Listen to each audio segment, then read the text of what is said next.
امروز میخوایم با 10 مکان ممنوع دنیا آشنا بشیم.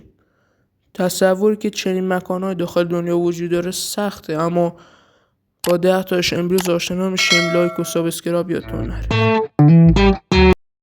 شماره اول، غارهای لاسکو داخل فرانسه. غارهای لاسکو گنجینه برای باستانشناسان سراسر جهانه. داخل این غار مجموعه نقاشی با قدمت 17300 سال پیشه. مجموعه از نقاشی‌های پارین سنگی که بسیار واضح و زنده به نظر میرسه. دیواره غار رو پوشونده و بسیار از حیوانات به تصویر کشیده شده.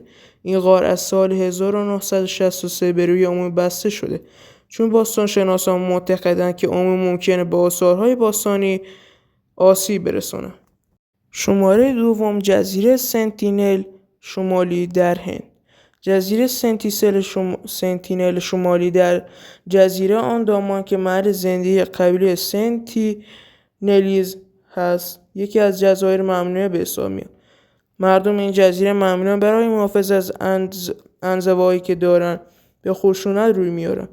قبیله سنتینلیز بیش از 50,000 سالی که توی این جزیره زندگی میکنه. این منطقه برای هر بازدید کننده کاملا ممنوع. شماره سوم، جزیره سرسی داخل ایسلند. سرسی جزیره کوچکی که مجمع جزایری در سواحل جنوبی ایسلند قرار داره. این جزیره کوچک در نتیجه یک فوران آتشفشانی که 4 سال طول کشیده وجود اومده. سرسی به عنوان یکی از جدیدترین جزایر دنیا شناخته شده و شهرت داره. در حال حاضر فقط تعداد کمی از دانشمندان میتونن داخل جزیره برن، چون اعتقاد بر اینه که دخالت انسان ممکن است زنجیره اکولوژیکی جزیره رو مختل کنه. مورد بعد، معبد بزرگ ایسه داخل ژاپن. ژاپن به دلیل فرهنگ زیارتگاه خود در سطح جهانی معروفه و تقریبا 80,000 زیارتگاه داره. مهمترین اون معبد بزرگ ایسه است. این معبد به دلیل عظمت معماری که داره یکی از گرانترین معبدهای دنیا به حساب میاد. این معبد برای حفظ سنت‌های شینتو که به قرن 8 برمیگرده هر 20 سال یه بار بازسازی میشه و اگر از خانواده سلطنتی نباشین ورودتون به این معبد کاملا ممنوعه.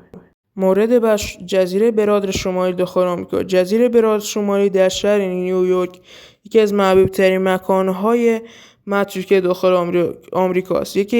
این مکان در اول به عنوان یه بیمارستان قرنطینه ساخته شده. خانه تیفوید مری بود.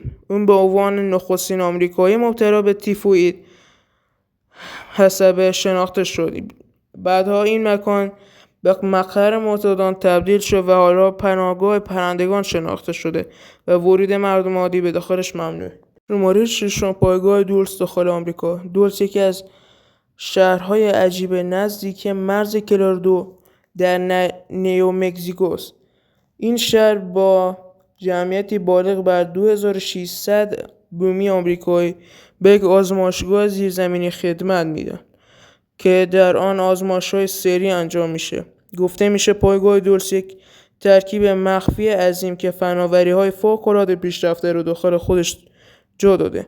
این پایگاه اهمیت بسیار زیادی داره و از جزء مکان‌های ممنوع دنیا و آمریکا به حساب میاد. مورد هفتم، جزیره داخل استرالیا. یکی از ناشناخته ترین مکان‌های روی زمین، جزیره داخل استرالیا که بین قطب جنوبی و ماداگاسکار است. از نظر سیاسی این جزیره بخشی از استرالیا به حساب میاد. جزیره ارد 2 آتشفشان فعال داره و کاملا بایر هست. کل جزیره از زباله و سنگ آهک تشکیل شده در نتیجه فوران‌های آتشفشانی. دولت استرالیا جهت حفظ محیط طبیعی شکننده این مکان ورود به اون رو ممنوع کرده. خزانه بذر روز قیامت در نروژ مورد 8.